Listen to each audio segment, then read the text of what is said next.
morning children, this is KG Misra and again I have come with the next part of the video for class 10th for the chapter magnetic effects of current.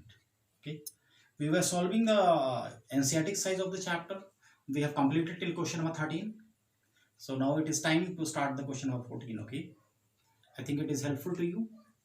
Okay children, so see, this is question number 14 of your NCERT size. And what is given? There are two coils A and B. Okay, in A there is a potential difference which has been applied. Okay, now see what happens. In this coil, this is a symbol for variable potential difference. Okay, that means you can change the potential difference. When you can change the potential difference, obviously the current passing through this coil will change. So question is that when you are changing the current in this coil, will any current will be induced in coil B? If yes, then we have to explain. Okay, if no, then we have to explain. So obviously, see, when you are changing current in this, what will happen? Suppose initially, just try to understand. I'm taking just example. Okay, don't write these numbers. Suppose current in this coil is initially 1 ampere. So what will happen? You know, the coil will behave as a magnet. Okay, because magnetic field produced by the coil, that depends on number of turns, current, and the radius. Okay, so when the current you are increasing, we can say that, suppose we are keeping other things constant, so we can write B is proportional to I. So when you are increasing the current, then it will become more and more strong magnet, and it will have more and more strong magnetic field around it. Okay, when it will have more strong magnetic field around it, then what will happen?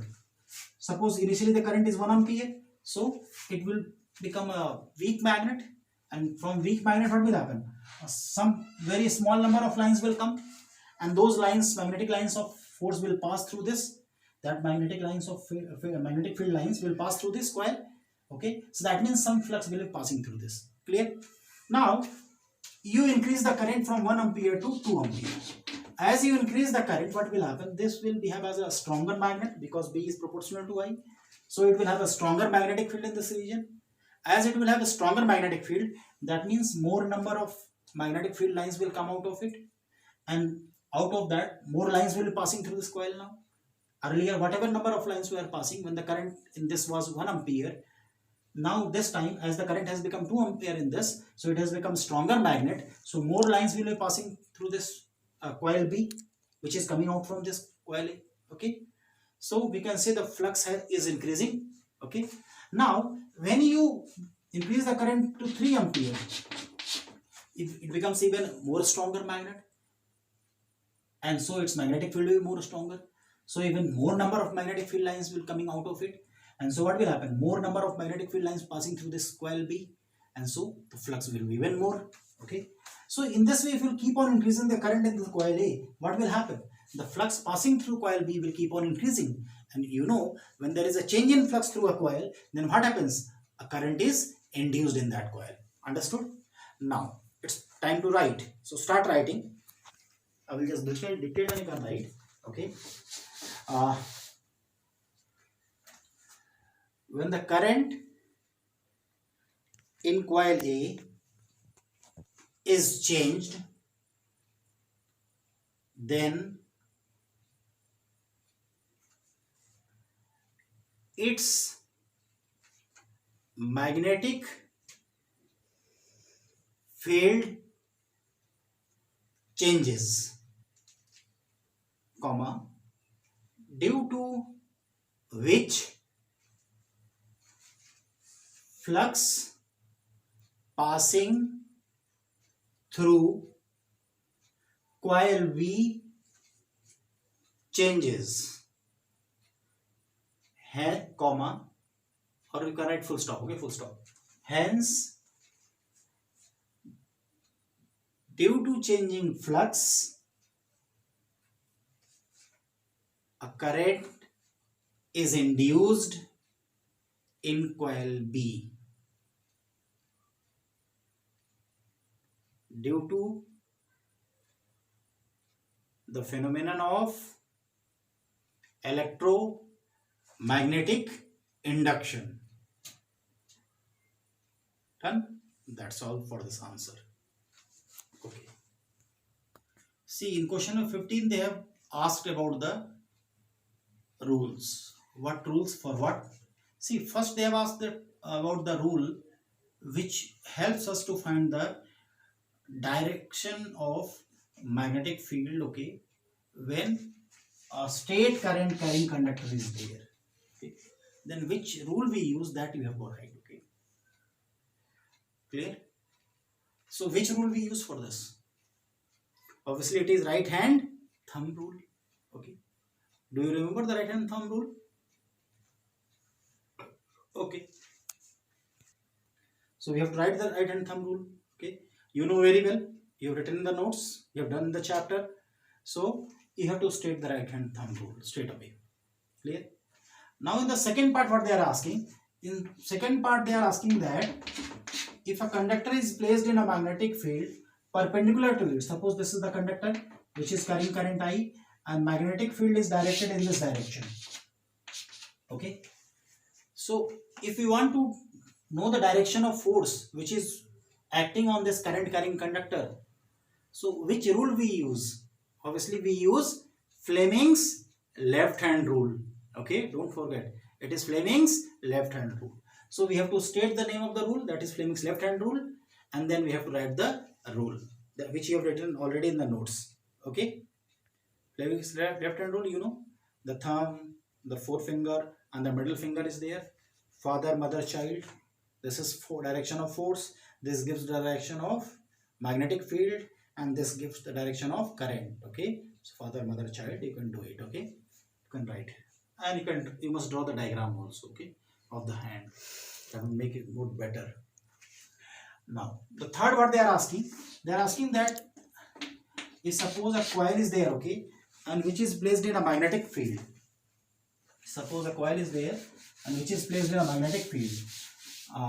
Suppose a magnets are there, you know, this is north pole and this is south pole, and coil is there. Okay, and this coil is rotating, then what happens? A current is induced in the coil. Okay, so by which rule we can find out the direction of induced current? That is the question. So you have to state the rule. So which rule helps us to find the direction of induced current? Obviously Fleming's right hand rule. So you have to mention Fleming's right hand rule. And again you can tell by drawing the diagram of the hand. Okay, the thumb in father, mother, child. So force means direction of motion of the conductor. Okay, this is the direction of magnetic field, and this is direction of induced current. Okay, so in this way you can explain this. Write the name of the rules, as well as you have to state the rules. State the means you have to write the rule. Okay, name the rule means you have to write the name of the rule only. If it is written state the rule, then you have to state it. Write this. It's a statement also. And whenever you are stating, you must write the name. That is compulsory. Okay, with the statement, name is required. Okay, so with this, this question of 15 finishes off. Now it's time for question number 16. Okay. See, as far as this question number 16 is concerned of your NCERT, okay, in question number 16, you need to draw the level diagram of generator, okay, AC generator which you have done. At the same time, you have to write the working principle. Working principle, I already have told you, okay, its working principle is electromagnetic induction, okay, and then you have to explain its working, okay, which we already have discussed in the video. So you can write its working, okay. Now at last they have asked a small question: what is the function of these brushes? So you can write these brushes help to conduct the current, okay, from the slip rings to the external circuit. Okay, that is the function of brushes. Got it? So in this way you can solve the question number 16 also. Okay. In question number 17, the question is that when this short circuit occurs. Okay. Already we have discussed this short circuiting in the previous chapter, first chapter, okay, which has to be discussed in this, but we have discussed earlier, no problem. So when this short circuiting occurs, actually you should write, no, due to wear and tear, when the live wire and neutral wire, okay, their insulations are removed and they come in contact, then short circuit occurs, okay, due to flow of huge current between them, which may produce spark or fire. That is the answer of this. Okay. The last question of this exercise, okay, or the question number 18. What is that? What is earth wire? And second part of the question is why this metallic devices, okay, are supposed to be earthed, like your fridges, washing machines, and the coolers. Okay, why are they require earthing? See, first, what is earth wire? Actually, it's a wire which is connected to the earth. Okay, with the help of a copper or rod. Okay, and we put some salt and water in that. That is earth wire.